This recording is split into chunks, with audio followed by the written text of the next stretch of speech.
Hello, আজকের আমি discuss করতে যাচ্ছি West Bengal Land Reforms Act 1955 section 17কে নিয়ে।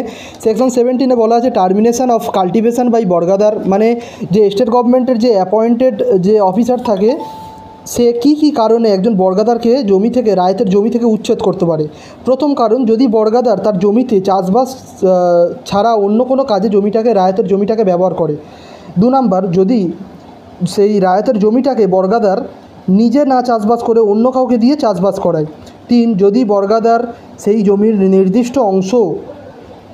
নির্দিষ্ট উৎপন্ন ফসলের অংশ যদি রায়তকে না দেয়।